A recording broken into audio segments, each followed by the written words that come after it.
Existem momentos na vida em que o impossível bate à nossa porta, desafiando tudo aquilo que acreditamos saber sobre a realidade. Momentos em que o divino se manifesta de forma tão inesperada que nossa mente racional simplesmente não consegue processar o que está diante de nossos olhos. Esta é uma dessas histórias que nos força a questionar os limites entre o sagrado e o humano, entre a fé e a ciência, entre o que sabemos e o que sentimos no mais profundo de nossa alma. Se você acredita que nada acontece por acaso, inscreva-se agora. Talvez este vídeo tenha chegado até você por um motivo maior do que podemos compreender. Em uma pequena cidade do interior, onde as manhãs ainda carregam o cheiro de café fresco e as tardes se estendem ao som de sinos distantes, nasceu um menino que traria consigo um mistério que abalaria não apenas sua família, mas todos aqueles que testemunhassem sua extraordinária existência. Não era um nascimento comum. Desde os primeiros instantes de vida, as marcas em suas pequenas mãos e pés chamaram a atenção de médicos e enfermeiros, que jamais haviam visto algo semelhante. As cicatrizes eram perfeitamente circulares, simétricas, como se tivessem sido feitas por algum objeto pontiagudo que atravessou a carne de lado a lado. Mas o mais inquietante não eram apenas as marcas físicas. Era a expressão serena no rosto daquela criança, como se ela carregasse consigo uma sabedoria ancestral, uma paz que transcendia qualquer explicação médica ou científica que pudessem oferecer. Os pais, Maria e José, pessoas simples e devotas, inicialmente procuraram respostas na medicina. Consultaram especialistas em dermatologia, geneticistas, cirurgiões pediátricos, todos buscando uma explicação racional para aquelas marcas que não deveriam existir. Fizeram tomografias, ressonâncias magnéticas, biópsias das cicatrizes. Mas todos os exames chegavam ao mesmo resultado desconcertante. As marcas eram reais, genuínas, e apresentavam características de cicatrização que sugeriam uma origem muito anterior ao nascimento da criança. Dr. Carlos Mendoza, um renomado pediatra com mais de 30 anos de experiência, ficou particularmente intrigado pelo caso. Ele havia visto milhares de crianças nascerem, mas jamais se deparara com algo semelhante. As cicatrizes apresentavam padrões de fibrose e pigmentação que normalmente levam anos para se desenvolver, como se aquele pequeno ser tivesse trazido consigo as marcas de uma vida anterior, de uma experiência que transcendia os limites do tempo e do espaço. Conforme os meses passavam, o comportamento do menino, que recebeu o nome de Gabriel, se tornava ainda mais extraordinário. Aos 18 meses, quando a maioria das crianças mal consegue caminhar com firmeza, ele demonstrava uma coordenação motora excepcional e uma capacidade de comunicação que deixava todos perplexos. Suas primeiras palavras não foram mamã ou papá, mas sim perdoar e amor, pronunciadas com uma clareza e uma profundidade emocional que gelou o sangue de seus pais. Aos 2 anos, Gabriel falava com uma eloquência que desafiava qualquer marco de desenvolvimento infantil conhecido pela ciência. Suas frases eram completas, carregadas de significado, e demonstravam uma compreensão sobre o sofrimento humano e a natureza divina que era simplesmente impossível de explicar através do desenvolvimento cognitivo normal de uma criança dessa idade. Psicólogos infantis que foram consultados ficaram perplexos, pois Gabriel não apenas demonstrava inteligência excepcional, mas também uma maturidade emocional e espiritual que parecia pertencer a alguém com décadas de experiência de vida. Mas foi aos 3 anos que algo verdadeiramente transcendental começou a se manifestar de forma mais intensa. Durante uma visita à Igreja do Sagrado Coração, no centro da cidade, Gabriel parou diante do grande crucifixo que dominava o altar principal. Por longos minutos, ele permaneceu imóvel, contemplando a imagem com uma intensidade que fez todos os presentes suspenderem a respiração. Lágrimas começaram a correr pelo seu rosto infantil, e então, numa voz que ecoou por toda a nave da igreja, ele disse algo que fez o coração de todos os presentes disparar. Lembro da dor nas mãos, lembro da sede, lembro do perdão. Eu voltei para ensinar novamente que o amor é mais forte que a morte.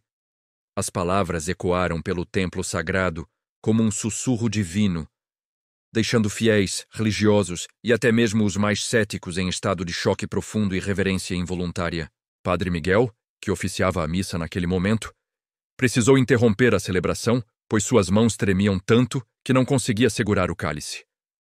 Nunca, em seus 40 anos de sacerdócio, havia presenciado algo que tocasse tão profundamente sua alma e desafiasse de forma tão direta suas próprias crenças sobre a natureza da vida, da morte e da reencarnação. A partir daquele momento inesquecível, os relatos sobre Gabriel se espalharam como uma onda silenciosa, mas poderosa, pela comunidade e pelas cidades vizinhas. Pessoas começaram a fazer peregrinações até aquela pequena cidade, não por curiosidade mórbida ou sensacionalismo, mas por uma necessidade inexplicável e profunda de estar na presença daquela criança que parecia carregar consigo algo infinitamente maior do que qualquer um poderia compreender ou explicar através da razão. Havia uma aura tangível de paz ao redor de Gabriel, uma energia que acalmava instantaneamente os corações mais aflitos, trazia esperança aos mais desesperançados e oferecia conforto aos enlutados de uma forma que nenhuma palavra humana conseguiria alcançar.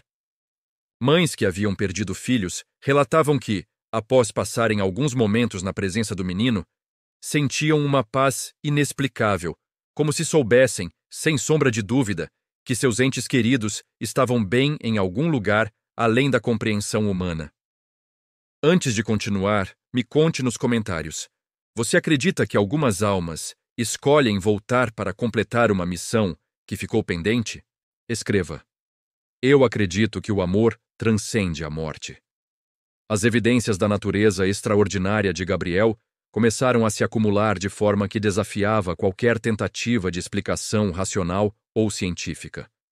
O menino demonstrava conhecimentos detalhados sobre eventos históricos que nunca havia estudado. Falava sobre lugares específicos da Terra Santa que nunca visitara, descrevendo com precisão impressionante a topografia, as construções e até mesmo os costumes da época de Jesus Cristo. Mais perturbador ainda, ele mostrava cicatrizes que correspondiam exatamente aos ferimentos descritos nos relatos evangélicos da crucificação. Não eram apenas as marcas características nas mãos e nos pés, havia também uma marca sutil, mas claramente visível, no lado direito de seu pequeno torso, exatamente na região onde a lança romana teria perfurado o corpo na cruz. Quando questionado sobre essas marcas, Gabriel simplesmente respondia: "Elas me lembram do preço do amor verdadeiro e da importância do perdão. Cada cicatriz é uma lição que não posso esquecer." Psicólogos renomados, teólogos respeitados e até mesmo céticos confessos foram chamados para avaliar o extraordinário caso de Gabriel. Dr. Rebecca Thompson, uma psicóloga especializada em desenvolvimento infantil e professora na Universidade Estadual, passou meses estudando o menino. Inicialmente, ela tentou explicar o fenômeno através de teorias convencionais sobre memórias genéticas, criptomnésia ou sugestão coletiva, mas suas explicações científicas pareciam cada vez mais frágeis e inadequadas diante da profundidade, consistência e autenticidade dos relatos e comportamentos da criança. Gabriel não apenas afirmava lembrar de uma vida passada como Jesus Cristo. Ele vivia cada dia como se carregasse consigo a responsabilidade sagrada e o peso emocional de um propósito divino que transcendia sua idade cronológica. Suas reações diante do sofrimento alheio não eram as de uma criança comum, mas demonstravam uma compaixão madura, uma sabedoria pastoral e uma capacidade de consolo que deixavam adultos experientes maravilhados e emocionados. Aos 4 anos, Gabriel começou a demonstrar uma capacidade aparentemente sobrenatural de curar não apenas feridas físicas menores, mas também dores emocionais profundas e traumas psicológicos que atormentavam pessoas há anos. Veteranos de guerra que sofriam de estresse pós-traumático, viúvas inconsoláveis, pais que haviam perdido filhos em acidentes trágicos, todos relatavam experiências transformadoras após passarem tempo na presença do menino extraordinário. Pessoas vinham de estados distantes, atravessavam o país inteiro, apenas para ter alguns minutos na presença de Gabriel, e a grande maioria saía dessas experiências relatando sensações de paz interior profunda, renovação espiritual e transformação emocional que não conseguiam expressar adequadamente com palavras humanas. Era como se aquela criança fosse um canal direto e cristalino para algo infinitamente maior, uma ponte viva entre o reino humano e o divino, oferecendo a todos uma pequena amostra da eternidade. Mas talvez o aspecto mais impressionante de toda essa extraordinária situação fosse a humildade genuína e natural com que Gabriel carregava aquilo que muitos consideravam ser uma identidade sagrada. Ele nunca se vangloriava de suas habilidades aparentemente sobrenaturais. Nunca buscava reconhecimento público, adoração ou veneração. Pelo contrário, vivia com a simplicidade autêntica de qualquer criança normal, brincando com alegria, rindo espontaneamente, aprendendo com curiosidade, mas sempre mantendo aquela presença serena, compassiva e profundamente amorosa que tocava e transformava todos ao seu redor. Os pais de Gabriel, Maria e José, inicialmente céticos e profundamente preocupados com as implicações de ter um filho tão extraordinário, gradualmente começaram a aceitar que seu menino poderia ser genuinamente portador de algo verdadeiramente sagrado e transcendente. Eles observavam diariamente como ele interagia com outras crianças, demonstrando paciência infinita e bondade natural, como consolava adultos em seus momentos mais sombrios de desespero e dor, como suas palavras aparentemente simples carregavam uma sabedoria ancestral que ia muito além de seus poucos anos de existência terrena. Era impossível para qualquer pessoa honesta e de mente aberta negar que estavam diante de algo que transcendia completamente os limites da experiência humana comum e desafiava todas as categorias conhecidas pela ciência moderna. Gabriel não era apenas uma criança excepcionalmente inteligente ou espiritualmente sensível. Ele parecia ser literalmente a reencarnação de uma consciência que havia experimentado a divindade de forma direta e mantinha memórias vívidas dessa experiência transcendental. Conforme a notícia sobre Gabriel se espalhava através de redes sociais, programas de televisão e documentários, chegaram também os céticos profissionais, os desmascaradores de fraudes e os curiosos sensacionalistas. Alguns vinham com a intenção deliberada de desmascarar o que consideravam ser uma farsa elaborada ou uma manipulação psicológica, outros vinham movidos por uma fé desesperada em busca de milagres que pudessem renovar suas crenças abaladas pela dor e pelo sofrimento. Mas, independentemente das motivações pessoais, preconceitos ou expectativas que traziam as pessoas até aquela pequena e pacata cidade do interior, a esmagadora maioria saía profundamente transformada pela experiência única e inexplicável de conhecer aquela criança extraordinária. Mesmo os céticos mais endurecidos admitiam que havia algo genuinamente especial em Gabriel, algo que não podia ser explicado pela psicologia convencional, pela neurociência ou por qualquer outra disciplina científica conhecida.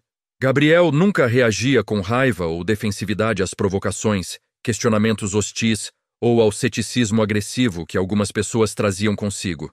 Pelo contrário, recebia a todos com a mesma paciência infinita, a mesma compaixão genuína e o mesmo amor incondicional. Quando questionado diretamente sobre sua extraordinária identidade, ele simplesmente respondia com a simplicidade de uma criança, mas com a profundidade de um mestre espiritual. Sou quem sempre fui. Vim para lembrar a todos que o amor é mais forte que qualquer coisa neste mundo ou em qualquer outro. Suas palavras ecoavam com uma autenticidade e uma verdade que penetravam os corações mais endurecidos pela dor, pelo cinismo ou pela desilusão. Não havia arrogância em sua voz, não havia superioridade ou condescendência. Apenas uma certeza serena e uma compaixão infinita que tocavam algo muito profundo na alma de cada pessoa que tinha o privilégio de ouvi-lo falar. Aos 5 anos, algo ainda mais extraordinário e transcendente começou a se manifestar na vida de Gabriel. O menino passou a ter visões proféticas sobre eventos futuros, sempre relacionados a momentos de transformação espiritual coletiva ou necessidades urgentes de cura emocional em sua comunidade e além. Ele falava sobre encontros que ainda não haviam acontecido, sobre pessoas específicas que precisariam de consolo em momentos exatos no futuro, e suas previsões sempre se concretizavam com uma precisão matemática que deixava todos absolutamente perplexos e maravilhados. Mas o que mais impressionava e tocava profundamente todos aqueles que conviviam com Gabriel não eram os aspectos sobrenaturais ou milagrosos de sua existência extraordinária. Era a humanidade profunda e autêntica que ele demonstrava constantemente. Ele chorava lágrimas genuínas quando presenciava sofrimento, Ria com alegria espontânea e contagiante diante das pequenas coisas belas da vida cotidiana, e mostrava uma capacidade aparentemente infinita de perdoar ofensas e amar incondicionalmente mesmo aqueles que o tratavam com desconfiança ou hostilidade. Era como se Gabriel tivesse conseguido o impossível: manter a pureza e a sabedoria divina enquanto experimentava plenamente e sem reservas toda a gama de emoções e experiências da condição humana. Ele não era um ser distante e inalcançável, mas sim profundamente humano em sua compaixão, em sua capacidade de se emocionar e em sua genuína preocupação com o bem-estar de todos ao seu redor. E foi nesse instante precioso, entre o sagrado e o humano, que algo começou a mudar. Mas o que viria a seguir superaria tudo que eu poderia compreender. O despertar da consciência divina em Gabriel se intensificou quando ele completou 6 anos. Foi durante uma manhã de domingo, enquanto a família se preparava para a missa dominical, que aconteceu algo que mudaria para sempre a percepção de todos sobre a natureza extraordinária daquela criança. Gabriel estava brincando no jardim, quando subitamente parou, olhou para o céu com uma expressão de profunda concentração e disse: "Eles estão me chamando. É hora de começar verdadeiramente o trabalho que vim fazer." Maria, sua mãe, sentiu um arrepio percorrer sua espinha. Havia algo na voz de seu filho naquele momento que era diferente, mais maduro, carregado de uma autoridade suave, mas incontestável. José, que estava consertando a cerca do quintal, deixou suas ferramentas caírem no chão e se aproximou lentamente, como se pressentisse que estava prestes a presenciar algo que mudaria suas vidas para sempre. Gabriel caminhou até o centro do jardim, ajoelhou-se sobre a terra úmida e estendeu suas pequenas mãos marcadas pelas cicatrizes misteriosas. Por alguns minutos permaneceu em silêncio absoluto, com os olhos fechados e uma expressão de paz profunda no rosto. Então, começou a falar, mas sua voz parecia vir de uma dimensão muito além de sua idade física. "Pai, sei que o tempo chegou. Sei que alguns irão duvidar, outros irão acreditar, e muitos irão ter medo. Mas o amor precisa ser lembrado novamente neste mundo que esqueceu como amar verdadeiramente." Naquele momento, algo extraordinário aconteceu. Flores que estavam murchas no jardim começaram a se enderezar, recuperando suas cores vibrantes. Pássaros que normalmente evitavam a presença humana pousaram ao redor de Gabriel, cantando em uma harmonia que parecia celestial. O ar ao redor da família se encheu de uma fragrância suave e inexplicável, como se o próprio paraíso tivesse descido à terra por alguns instantes preciosos.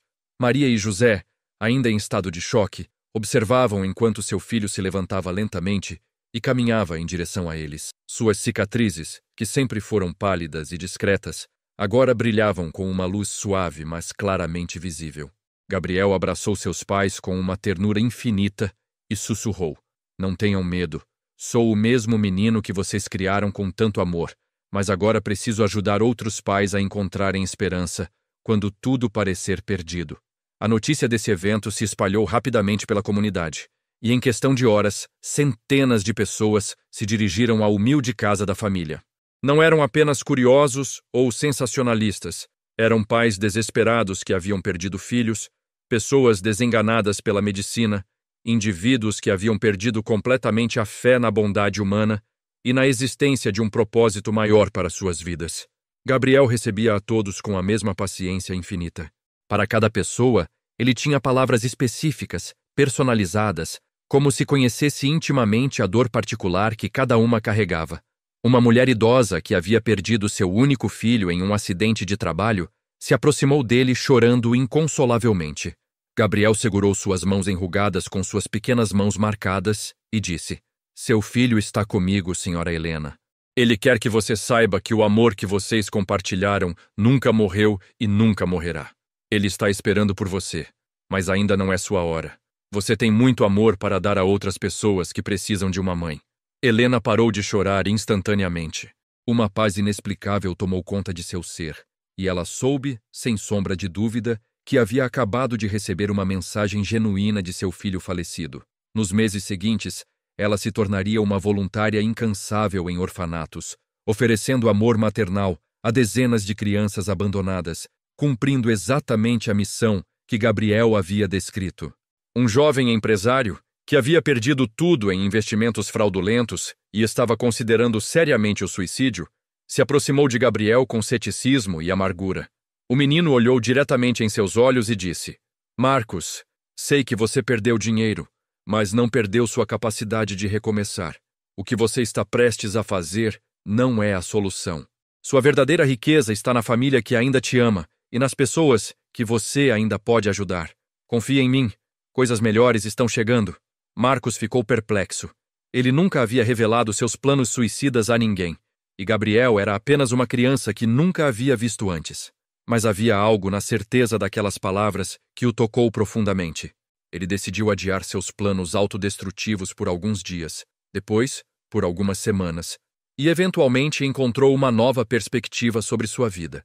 Meses depois, ele iniciaria uma organização sem fins lucrativos que ajudaria empresários em dificuldades, salvando inúmeras vidas e famílias da ruína financeira e emocional. Mas os milagres de Gabriel não se limitavam a palavras de conforto ou orientação espiritual. Casos de curas físicas inexplicáveis começaram a ser documentados por médicos céticos que inicialmente vieram para desmascarar o que consideravam ser charlatanice. Dr. Sarah Mitchell, uma oncologista renomada, trouxe uma paciente terminal com câncer no estágio final para conhecer Gabriel, esperando provar que não haveria nenhum efeito real. A paciente, uma professora aposentada chamada Carmen, mal conseguia ficar em pé devido à fraqueza causada pela doença. Gabriel se aproximou dela, colocou suas pequenas mãos sobre a região onde estava localizado o tumor e fechou os olhos por alguns minutos. Quando abriu os olhos novamente, ele disse simplesmente: Professora Carmen, obrigado por dedicar sua vida a ensinar crianças a ler.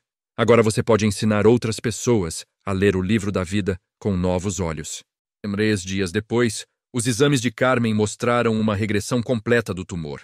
Dr. Mitchell, que havia documentado meticulosamente todo o processo, não conseguia encontrar nenhuma explicação médica para o que havia acontecido. O caso se tornaria um dos mais estudados na literatura médica sobre remissões espontâneas, mas, para Gabriel, era simplesmente um exemplo do poder do amor incondicional manifestado através da fé genuína. Conforme a fama de Gabriel crescia, chegaram também desafios mais complexos. Autoridades religiosas de várias denominações começaram a questionar abertamente suas alegações. Alguns viam nele uma ameaça às estruturas religiosas estabelecidas. Outros o consideravam um falso profeta. E alguns poucos reconheciam nele algo genuinamente divino, que desafiava suas próprias compreensões teológicas. Cardeal Antônio Mendes, um dos mais respeitados líderes da Igreja Católica na América Latina, decidiu pessoalmente investigar o caso de Gabriel. Ele chegou à pequena cidade acompanhado de teólogos, psiquiatras e especialistas em fenômenos religiosos, determinado a chegar à verdade sobre aquela criança extraordinária. O encontro aconteceu na igreja local, diante de centenas de fiéis e observadores. O cardeal, imponente em suas vestes cerimoniais, se aproximou de Gabriel com a autoridade de quem havia dedicado décadas ao estudo das Escrituras Sagradas. Ele fez perguntas complexas sobre doutrina, teologia e história bíblica, esperando expor limitações no conhecimento da criança. Gabriel respondeu a cada pergunta com uma sabedoria que deixou até mesmo os teólogos mais experientes impressionados, mas foi sua resposta final que tocou profundamente o coração do cardeal. Eminência, sei que o Senhor tem dúvidas, e isso é natural, mas eu não vim para dividir as pessoas ou criar nova religião. Vim para lembrar que todas as religiões verdadeiras ensinam a mesma coisa fundamental: amor, compaixão e perdão. O Senhor dedica sua vida a servir a Deus, e isso é belo.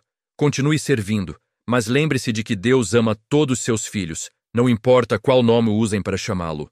O cardeal Mendes, que havia chegado como um investigador cético, saiu daquele encontro profundamente transformado.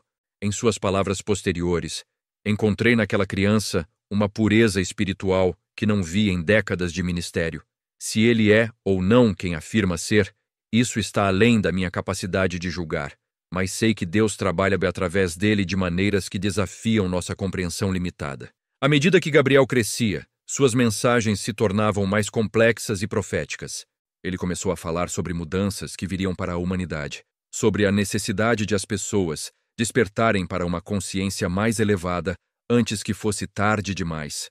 Suas palavras não eram ameaçadoras, mas carregavam uma urgência amorosa, como um pai preocupado alertando seus filhos sobre perigos que eles ainda não conseguiam perceber. Tempos difíceis estão chegando para toda a humanidade, ele dizia durante suas conversas com visitantes. Não falo de punições divinas, mas das consequências naturais de escolhas que a humanidade tem feito por séculos. Guerras, doenças, desastres naturais. Tudo isso pode ser superado se as pessoas lembrarem como amar verdadeiramente umas às outras.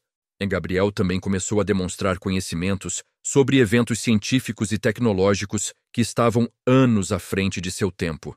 Ele falava sobre descobertas médicas que ainda não haviam sido feitas, sobre mudanças climáticas específicas que só seriam confirmadas por cientistas anos depois, e sobre desenvolvimentos tecnológicos que pareciam saídos da ficção científica. Dr. Robert Chen, um físico quântico que visitou Gabriel, ficou impressionado quando o menino descreveu com precisão teorias sobre a natureza do tempo e da realidade que Dr. Chen estava desenvolvendo em seu laboratório secreto. Como uma criança de 7 anos pode entender conceitos que levei décadas para formular? Perguntou o cientista, perplexo. Gabriel simplesmente respondeu: Dr. Chen, o tempo não é linear como vocês pensam. Passado, presente e futuro existem simultaneamente. Quando você tem acesso à perspectiva eterna, pode ver tudo de uma só vez. Use seu conhecimento para ajudar a humanidade a entender que ciência e espiritualidade são duas faces da mesma verdade. Essas palavras inspiraram Dr. Chen a redirecionar suas pesquisas para aplicações que beneficiariam diretamente a humanidade, resultando em descobertas que revolucionariam o tratamento de doenças neurológicas degenerativas. Mas talvez o aspecto mais profundo da missão de Gabriel fosse sua capacidade de ajudar as pessoas a superarem traumas emocionais que as aprisionavam há anos ou até mesmo décadas. Veteranos de guerra, vítimas de abuso, pessoas que haviam perdido entes queridos em circunstâncias traumáticas, todos encontravam em Gabriel uma fonte de cura que ia muito além da terapia convencional. Miguel Santos, um soldado que havia servido em zonas de conflito e sofria de estresse pós-traumático severo, se aproximou de Gabriel em desespero. Ele não conseguia dormir há meses, era atormentado por pesadelos constantes e havia perdido completamente a esperança de ter uma vida normal novamente. Gabriel segurou as mãos do soldado e disse: Miguel, sei que você carrega o peso de coisas que teve que fazer para proteger outros. Sei que você se questiona se foi certo ou errado. Mas quero que você saiba que Deus compreende o conflito em seu coração. Você foi corajoso quando precisou ser, e agora precisa ser corajoso de uma forma diferente. Precisa perdoar a si mesmo. Por primeira vez em anos, Miguel chorou. Não foram lágrimas de desespero, mas lágrimas de alívio, como se um peso gigantesco tivesse sido retirado de seus ombros. Nas semanas seguintes, seus pesadelos diminuíram gradualmente, e ele começou a encontrar paz em sua alma atormentada. Anos se passaram, e Gabriel continuou crescendo, mas sua essência permaneceu inalterada. Ele nunca buscou fama, nunca aceitou dinheiro por suas bênçãos, e nunca usou seus dons para benefício pessoal. Sua família continuou vivendo com simplicidade, e Gabriel insistia em frequentar escola regular, fazer amizades normais e viver, tanto quanto possível, como qualquer criança comum. Mas sua influência se espalhava pelo mundo. Livros foram escritos sobre seus ensinamentos, documentários foram produzidos sobre seus milagres, e milhões de pessoas encontraram renovação espiritual através de suas palavras e exemplo. Ele se tornou um símbolo de esperança para uma humanidade que havia perdido muito de sua compaixão e conexão espiritual. Em uma de suas últimas mensagens públicas, aos 12 anos, Gabriel disse: Não importa se vocês acreditam que eu sou quem dizem que sou. O que importa é que vocês acreditem no poder do amor que existe dentro de cada um de vocês. Eu não vim para ser adorado, mas para lembrar que todos vocês têm a capacidade de ser instrumentos de cura, perdão e transformação em suas próprias comunidades. Ele fez uma pausa, olhou para a multidão reunida diante dele e continuou. O verdadeiro milagre não é curar um corpo doente, mas despertar um coração fechado para o amor. Cada um de vocês pode fazer esse milagre todos os dias, com cada pessoa que encontrarem. Essa é a minha mensagem final. Não esperem que outros mudem o mundo. Vocês são os milagres que o mundo está esperando. Independentemente de crermos ou não na natureza divina de Gabriel, Sua vida nos oferece uma lição poderosa sobre o poder transformador da compaixão incondicional, do perdão genuíno e do amor altruísta. Ele nos lembra que, em um mundo frequentemente dominado pelo ódio, pelo medo e pela separação, ainda existem forças que podem unir a humanidade em torno de valores eternos e universais. Se esta história tocou sua alma, compartilhe com alguém que também precisa lembrar que o amor atravessa o tempo, transcende a morte e permanece como a força mais poderosa do universo. E lembre-se, nenhuma vida é em vão quando é vivida a serviço do amor verdadeiro.